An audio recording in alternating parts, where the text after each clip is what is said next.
అంబేద్కర్ కోనసీమ జిల్లా ముమ్మడివరంలో bar association 2 రోజుల నిరసన శిబిరం నిర్వహించారు. చీఫ్ జస్టిస్ గవాయిపై జరిగినటువంటి దాడి వెనుక కుట్ర కోణాన్ని దర్యాప్తు చేయాలని న్యాయవాదులు డిమాండ్ చేశారు. దాడికి పాల్పడ్డ కిషోర్ రాకేష్ హిందూ దేవుళ్లపై జరిగినటువంటి ఘటనలపై ఒక కేసు కూడా వేయలేదని సీనియర్ న్యాయవాది తటవర్తి నాగరాజరావు విమర్శించారు. సుప్రీంకోర్టు తీర్పులపై రాజ్యాంగ సమీక్ష, న్యాయ సమీక్ష కమిటీలు ప్రభుత్వం ఏర్పాటు చేయాలని న్యాయవాదులు కోరుతున్నారు.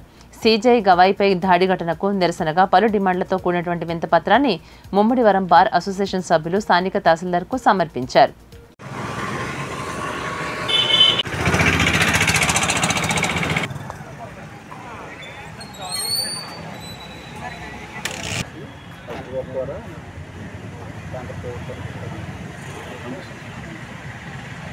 అది ప్రపంచంలోనే అత్యున్నతమైనటువంటి రాజ్యాంగంగా పరిగణించబడుతుంది. ఈ దేశం 75 సంవత్సరాలు అయినా సరే ఇంకా ఐక్యంగా ఉంది. అనేక మతాలు, అనేక కులాలు ఉన్నప్పటికీ కూడా ఈ దేశం చాలా బలంగా ఉంది. విదేశాలలో కూడా మనకి పలుకుబడి పరపతి ఉన్నాయి.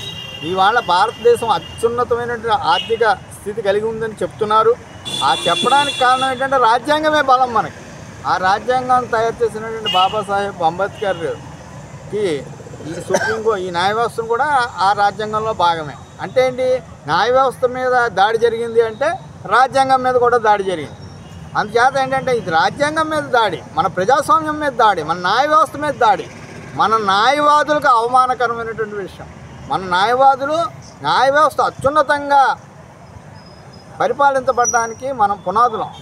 మన పునాదులను వీక్ చేయడానికి ఒక న్యాయవాదికి న్యాయమూర్తికి మధ్య ఒక అగాధం సృష్టించడానికి జరిగే కుట్ర కూడా కావచ్చు. ఒక న్యాయవాది చేసినప్పటికీ కూడా ఆ న్యాయవాది హేతుబద్ధంగా నిజంగా అతనికి బాధ ఉండొచ్చు, కానీ చేసే పద్ధతి ఇది కాదు, నిరసన చేసే పద్ధతి ఇది కాదు.